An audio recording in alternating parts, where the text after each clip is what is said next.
But, but, it's a castle, Patricia sputtered, her voice cracking with desperation. It's ridiculous. Yes, Mr. Henderson replied with a sigh. It is, but it's also legal.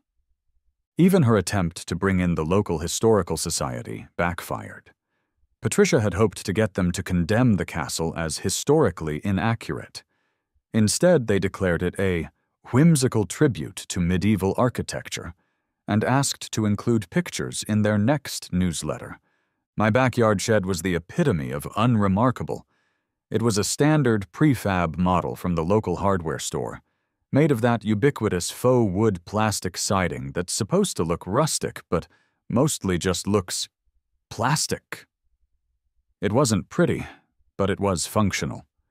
It housed the usual collection of suburban paraphernalia: a lawnmower, gardening tools, a few bags of fertilizer, some half-empty cans of paint, and a box of tangled Christmas lights that I swore I'd organize next year. It was tucked away in a corner of the yard, partially hidden by a couple of overgrown rose bushes, which, I later learned, were also a violation of HOA guidelines. It wasn't much, just a standard prefab shed from the local hardware store. It held my gardening tools, the lawnmower, some old Christmas decorations, the usual suburban detritus. It certainly wasn't a thing of beauty, but it served its purpose. Apparently, in Yellow Ridge, that was enough to trigger an HOA intervention, I thought, as I rummaged through the shed searching for a misplaced trowel. The shed was a symbol of my somewhat disorganized suburban existence, a repository for the tools and clutter of everyday life.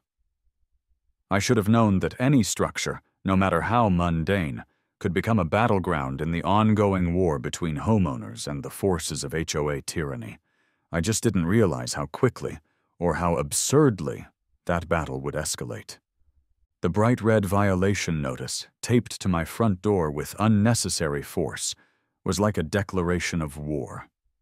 It wasn't just a piece of paper, it was a symbol of HOA overreach, a testament to the power of petty bureaucrats, and a direct challenge to my right to own a slightly dilapidated shed. But before the notice came the knock, the harbinger of HOA doom. Patricia Harding. Picture a woman whose wardrobe consisted entirely of pastel cardigans and sensible shoes, whose spirit animal was a perfectly trimmed boxwood hedge, and whose favorite pastime was enforcing the HOA's endless list of rules and regulations. She was the self-proclaimed guardian of neighborhood aesthetics, the queen of conformity, and, unfortunately for me, the head of the Yellow Ridge HOA Architectural Review Committee. She stood on my porch, a clipboard clutched in her hand like a weapon, her expression a mixture of disdain and righteous indignation. "Mr. Carter," she began, her voice as sharp and brittle as dry leaves, "I'm afraid I must address a matter of grave concern." She paused, letting the weight of her words hang in the air. "Your shed." "My shed?" I replied, feigning innocence. "What about it?" "It's ugly," she declared, her eyes narrowing. "It's unsightly. It ruins the aesthetics of the neighborhood. It simply does not conform to the community standards." She said community standards, as if they were some kind of sacred, inviolable code. "It must be taken down at once."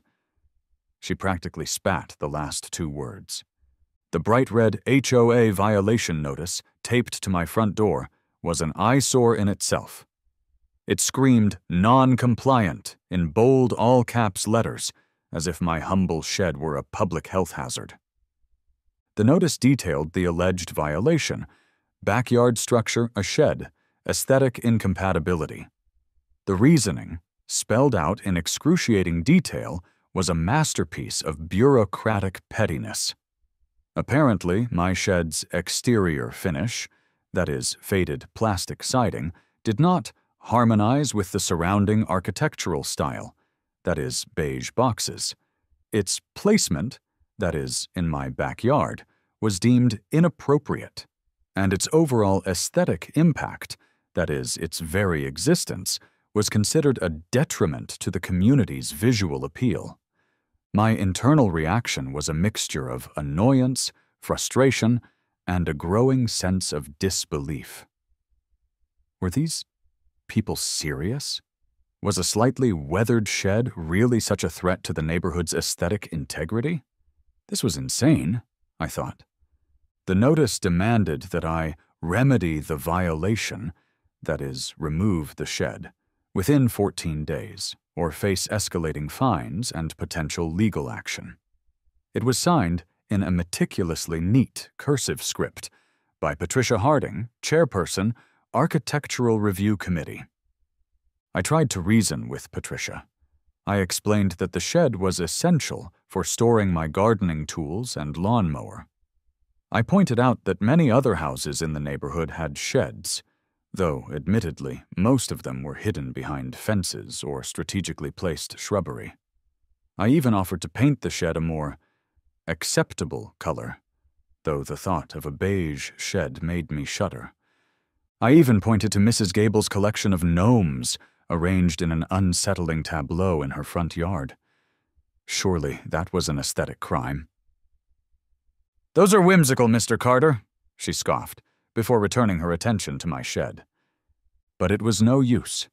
Patricia Harding was not interested in reason, in logic, or in the concept of compromise. She was interested in rules, in regulations, and in enforcing her narrow vision of suburban perfection upon everyone within her reach. The shed, in her mind, was a symbol of defiance, a challenge to her authority, and it had to go. I decided to take a walk to cool off, and hopefully come up with a plan. As I walked past Patricia's house, heading back to my own, I noticed movement to my left. It was old Mr. Henderson, peeking out from behind his curtains, who beckoned me over. He opened his door a fraction. "She got you too, huh?" he whispered. "The shed?" I nodded. Mr. Henderson sighed. "Join the club. Just be careful. She's relentless." He glanced nervously up and down the street. "And whatever you do, don't give in easily. Make her work for it." I stood in my backyard, staring at the offending shed, the HOA's violation notice crumpled in my hand. I could comply, of course. I could dismantle the shed, haul it away, and return my backyard to its previous state of HOA-approved emptiness. But something inside me rebelled. This wasn't just about a shed. It was about principle. It was about the right to own property, to store my belongings without being harassed by a power-hungry, aesthetically obsessed busybody. If Patricia and the HOA were so obsessed with aesthetics, with controlling every detail of the neighborhood's appearance, then I'd give them something they couldn't control. I'd give them something so unexpected, so audacious, so utterly un-Patricia-like, that it would make her perfectly coiffed hair stand on end, I thought. A new idea, bold and wonderfully ridiculous, beginning to take shape in my mind. A miniature medieval castle. It was absurd, of course, but it was also perfect. It was technically a shed, or at least it had been a shed. It was a way to exploit the HOA's lack of foresight, their failure to anticipate the sheer, unadulterated pettiness of a homeowner pushed too far. And it was, without a doubt, the most gloriously inappropriate response to Patricia Harding's demand for conformity that I could possibly imagine. It would be a fortress of solitude for my lawnmower. "Patricia Harding, you want a war on sheds? You've got one. Prepare to be castle-ized," I declared internally, a surge of defiant energy coursing through me. It was time to escalate. It was time to fight back. It was time to build a castle. My transformation from mild-mannered homeowner to medieval architect began, as most acts of suburban rebellion do, with the internet. I needed to immerse myself in the world of castles, to learn the language of battlements and turrets, to channel the spirit of William the Conqueror, but with, less conquering and more petty revenge. My browser history went from garden shed storage solutions to medieval castle architecture and where to buy miniature gargoyles in record time. I chuckled as I scrolled through pages of castle designs, historical texts, and surprisingly detailed websites dedicated to recreating medieval structures. I focused on smaller castles, gatehouses, and fortified towers, looking for inspiration, for design elements that I could incorporate into my own, slightly less imposing structure. I learned about crenellations, machicolations, and the importance of a well-placed portcullis, which I decided would be a bit much even for me. I studied the use of stone, timber, and iron, the techniques for creating a convincing, if miniature, medieval aesthetic. I started sketching out my plans, filling notebooks with drawings of turrets, battlements, and arched doorways. My initial vague notion of a castle-themed shed was rapidly evolving into something far more elaborate, far more detailed, far more ridiculous. A mischievous grin spread across my face as I refined my designs. This wasn't just about defying Patricia Harding. It was about creating a masterpiece of suburban absurdity, a monument to petty revenge that would stand as a warning to all future HOA tyrants. With my plans finalized, it was time to acquire the necessary materials. This was not a trip to the local hardware store. This was a quest, a pilgrimage to the various suppliers of medieval-themed building supplies, a surprisingly niche market, it turned out. I ordered faux stone panels online, choosing a rustic gray finish that I thought would look particularly imposing. I found a lumber yard that sold rough-hewn timber, perfect for creating a fortified look. I tracked down a blacksmith who specialized in custom ironwork, commissioning him to create a set of heavy-duty hinges and a mostly decorative drawbridge mechanism. And then, of course, there were the gargoyles. I found a website that sold a wide variety of gargoyle statues, ranging from the traditionally grotesque to the surprisingly cute. I chose two, relatively small but still menacing-looking creatures with snarling faces and outstretched claws. The deliveries started arriving, a steady stream of boxes, crates, and pallets filled with my medieval arsenal. I had to be discreet, of course. I didn't want Patricia to get wind of my plans before the grand reveal. So I scheduled the deliveries for times when I knew she'd be out. Her weekly power walk and her bi-weekly HOA committee meetings were particularly useful. I'd intercept the delivery trucks, quickly unload the materials, and stash them in my garage, hiding them under tarps and behind stacks of old boxes.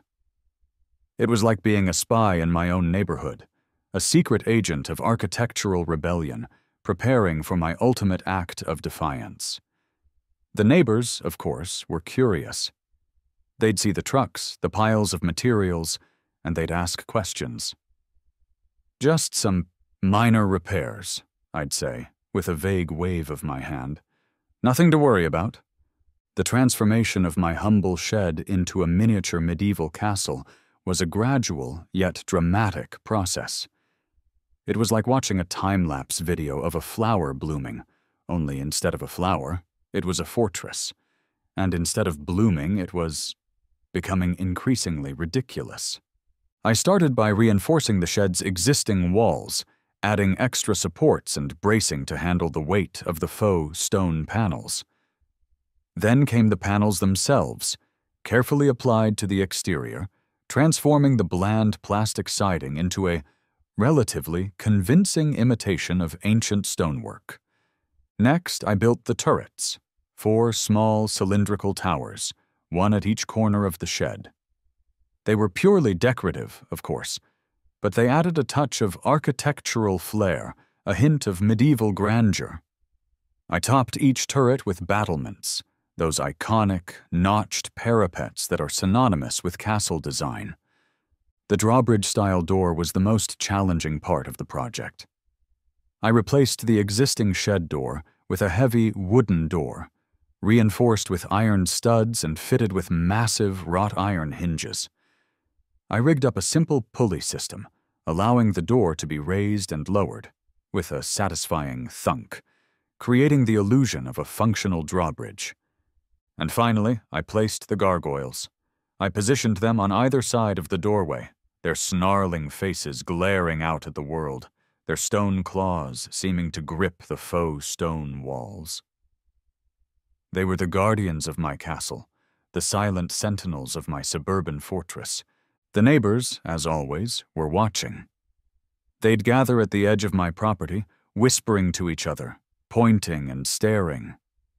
Some were amused, some were bewildered, and some were probably just waiting for the whole thing to collapse.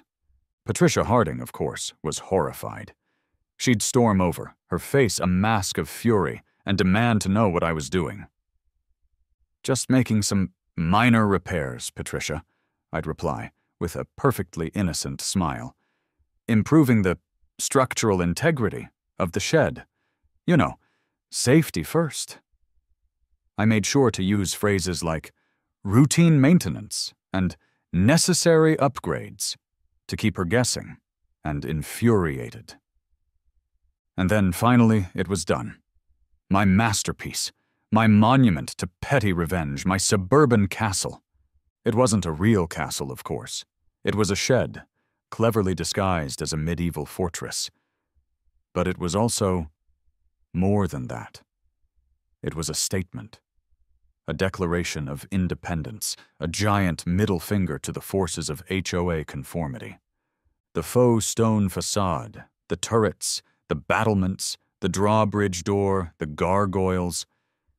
It all came together to create a surprisingly convincing and utterly ridiculous effect. The flagpole, mounted atop the tallest turret, flew my custom-designed family crest, the garden gnome rampant on a field of beige, naturally. And the flickering LED torch sconce, positioned above the drawbridge, added a final touch of dramatic, medieval ambience. But the pièce de résistance, the detail that truly elevated the project to a new level of petty perfection, was the sign. A handmade wooden sign, carefully painted with Old English lettering and positioned prominently above the drawbridge entrance. It read in bold, unmistakable letters, Castle Cairnslayer.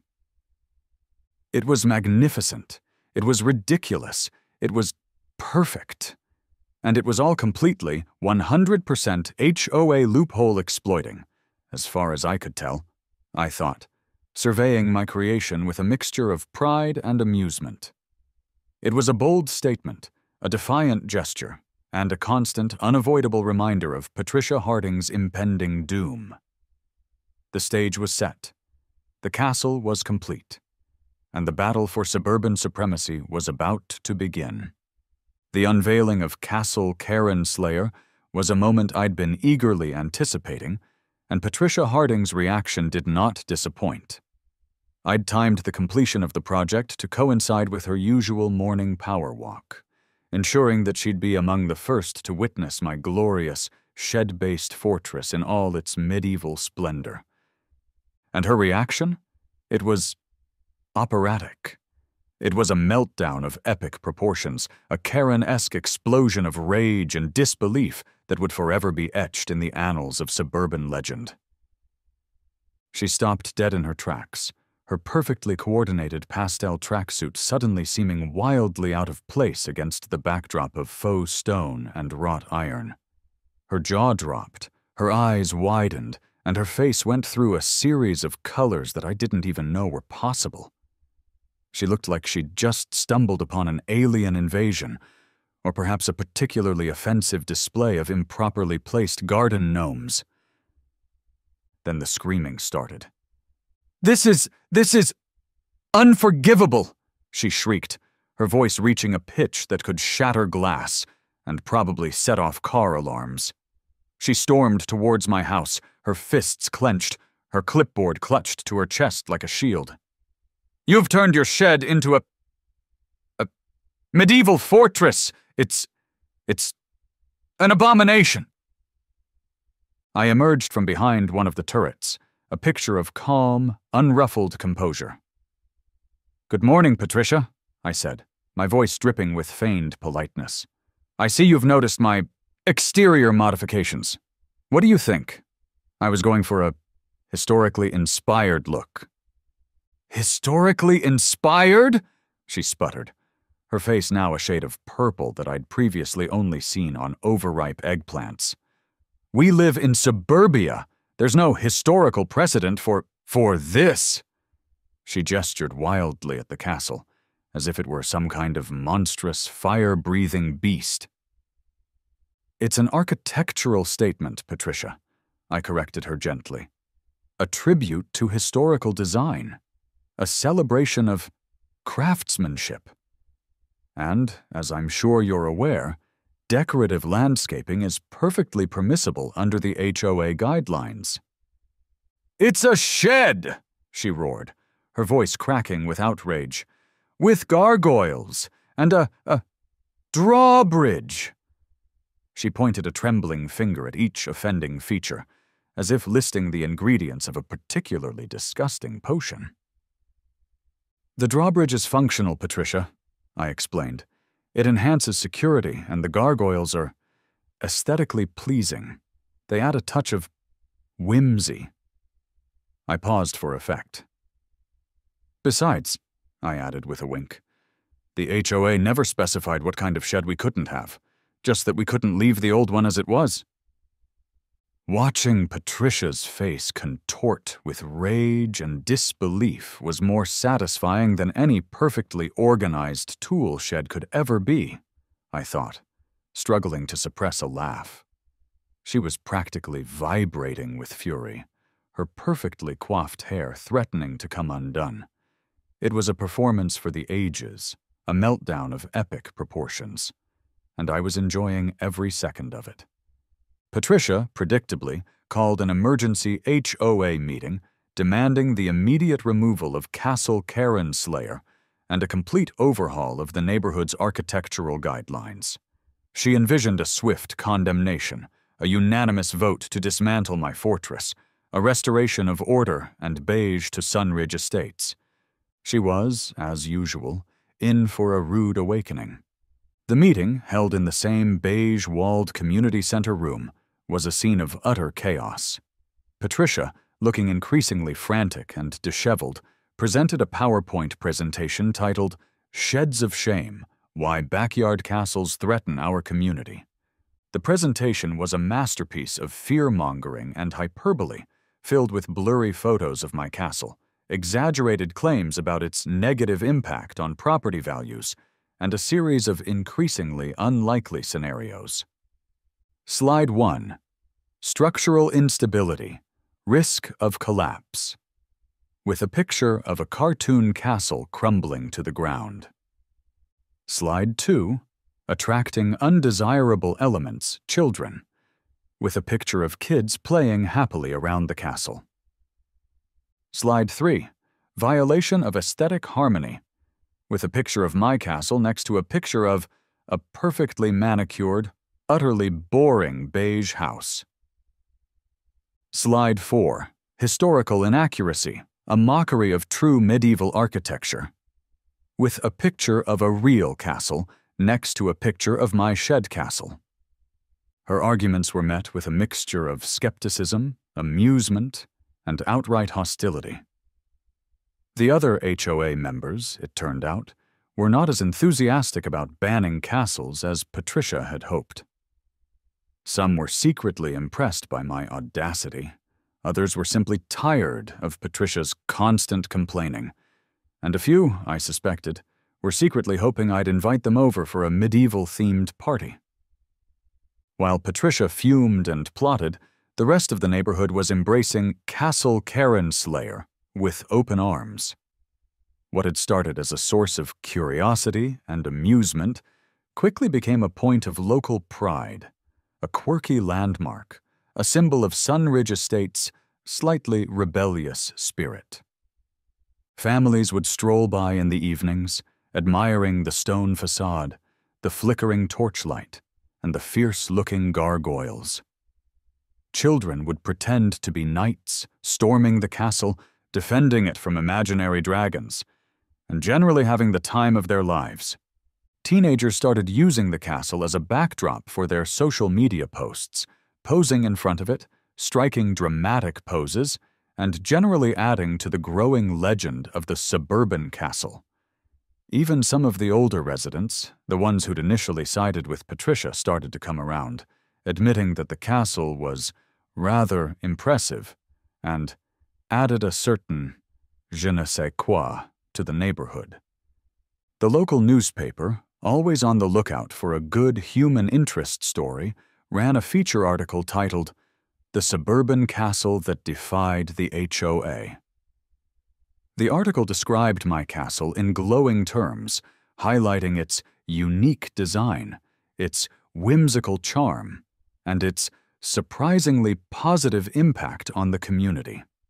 It included interviews with delighted neighbors, amused city officials, and, of course, a very, very unhappy Patricia Harding. It was a public relations disaster for the HOA, a testament to the power of creativity, and a constant, unavoidable reminder of Patricia's defeat. Patricia, desperate to regain control, tried every trick in the book to force me to dismantle my castle. She cited obscure bylaws. She misinterpreted zoning regulations. She even tried to claim that the gargoyles were offensive and disturbing to children, but it was no use. The HOA's lawyer, the long-suffering Mr. Henderson, a recurring character in my suburban battles, it seemed, was forced to explain yet again that there was nothing they could do. The castle, he pointed out, violated no existing HOA rules. It was on private property. It met all the requirements for a backyard structure, size, height, etc. And most importantly, any attempt to force its removal would likely result in a costly and embarrassing lawsuit. But, it's a castle, Patricia sputtered, her voice cracking with desperation. It's ridiculous. Yes, Mr. Henderson replied with a sigh. It is, but it's also legal. Even her attempt to bring in the local historical society backfired. Patricia had hoped to get them to condemn the castle as historically inaccurate. Instead, they declared it a whimsical tribute to medieval architecture and asked to include pictures in their next newsletter. The HOA meetings became increasingly farcical. Patricia would rant and rave, demanding action, while the other members, increasingly intimidated by me and secretly amused by the situation, would shuffle their feet and look at the ceiling. They'd try to come up with new rules, new regulations, but each attempt was met with a swift and decisive rebuttal from me, armed with my meticulously researched knowledge of the bylaws and a smug, knowing smile. It was like watching a chess match where one side only had pawns and the other side had a castle, a knight, and a surprisingly effective bishop in the form of a local historical society. The HOA was powerless. Patricia Harding was defeated, and Castle Cairnslayer was here to stay. The end for Patricia Harding, the self-proclaimed queen of suburban aesthetics, the terror of non-conforming sheds, came not with a bang, but with a whimper. After weeks of frantic scheming, failed legal maneuvers, and increasingly desperate attempts to rally support, she finally broke. The weight of her defeat, the public humiliation, the sheer, unadulterated absurdity of her situation proved too much to bear. She resigned from the HOA, her letter of resignation a masterpiece of passive-aggressive self-pity. She blamed everyone but herself for her downfall, claiming she was the victim of a coordinated campaign of harassment, a neighborhood-wide conspiracy to undermine her authority, and a general decline in standards of decency and good taste. Nobody bought it. Her departure was met with a collective sigh of relief, followed by a spontaneous neighborhood celebration held naturally in the shadow of Castle Cairnslayer. The residents of Yellow Ridge, freed from her iron grip, rejoiced in their newfound freedom, their right to express their individuality, within reason, of course, without fear of HOA reprisal. Patricia's reign of terror was over, her legacy a cautionary tale whispered among the neighbors. Castle Cairnslayer, meanwhile, was thriving. It became a local landmark, a quirky tourist attraction, a symbol of the neighborhood's slightly rebellious spirit. People would drive from miles around just to see it, to take pictures, to pose in front of the imposing stone archway and the massive wooden gates. It became a popular backdrop for social media posts, graduation photos, and even a few, surprisingly tasteful, engagement announcements. The neighborhood children, of course, were the castle's biggest fans. They'd spend hours playing in and around it, pretending to be knights, dragons, and princesses. They'd stage mock battles, defend the castle from imaginary invaders, and generally treat my backyard like their own personal medieval playground. Local businesses started capitalizing on the castle's fame. A nearby bakery created castle cakes, miniature chocolate cakes shaped like turrets and decorated with edible silver frosting. A local gift shop started selling Castle Cairnslayer t-shirts featuring a cartoon image of the castle and a slightly unflattering caricature of Patricia. It was all utterly absurd, of course, but it was also wonderful. My act of petty revenge had inadvertently created a community hub, a source of neighborhood pride, and a constant reminder of the glorious downfall of Patricia Harding. The Yellow Ridge HOA, once a bastion of beige conformity and petty tyranny, underwent a dramatic transformation. The new leadership, hand-picked by me from the most laid-back and fun-loving residents, was focused on fostering community spirit, not enforcing ridiculous rules. The old bylaws, with their endless restrictions and regulations, were drastically revised. The emphasis shifted from maintaining a harmonious aesthetic to encouraging individual expression and celebrating the unique character of each home. And, in a final, glorious act of defiance against Patricia's legacy, I instituted a new annual tradition, the Shed of the Month contest. It was a celebration of creative landscaping, a showcase of backyard ingenuity, and a giant middle finger to the very concept of HOA-approved aesthetics. The first winner, unsurprisingly, was Castle Cairnslayer. Castle Cairnslayer was, obviously, made for Halloween, and so it became the annual location for the neighborhood's haunted house. The kids loved it, making their way through the safe dungeon and getting spooked by neighbors in costume. It was all a great success, with even the HOA getting involved in organizing rather than complaining. And so I remained, the unlikely lord of my suburban castle. The accidental champion of architectural freedom. Castle Cairnslayer stood as a proud monument to my victory, a constant reminder that even the most powerful HOA could be defeated with a little bit of creativity, a lot of determination, and a healthy dose of petty revenge. It was a warm summer evening. I was sitting on a surprisingly comfortable lawn chair, positioned strategically near the entrance to my castle, sipping a glass of iced tea and watching the neighborhood kids play a spirited game of capture the flag in my backyard. A new neighbor, a young couple who'd just moved in down the street, walked by. "Excuse me," the woman said. "We're new to the neighborhood. We were just wondering, what's the deal with the medieval fortress in your backyard?" I smiled. "It's a long story," I said. "But the short version is, I had a disagreement with the HOA about a shed." They laughed, intrigued. "Well," the man said, "it's certainly unique." "It is," I agreed, "it is." Who knew that a simple shed and a burning desire for revenge could lead to all this? "I guess sometimes you just gotta build a castle to find your peace," I thought, as I watched the kids run and laugh, their voices echoing through the twilight. It had been a ridiculous, over-the-top, and utterly unforgettable journey. I raised my glass in a silent toast.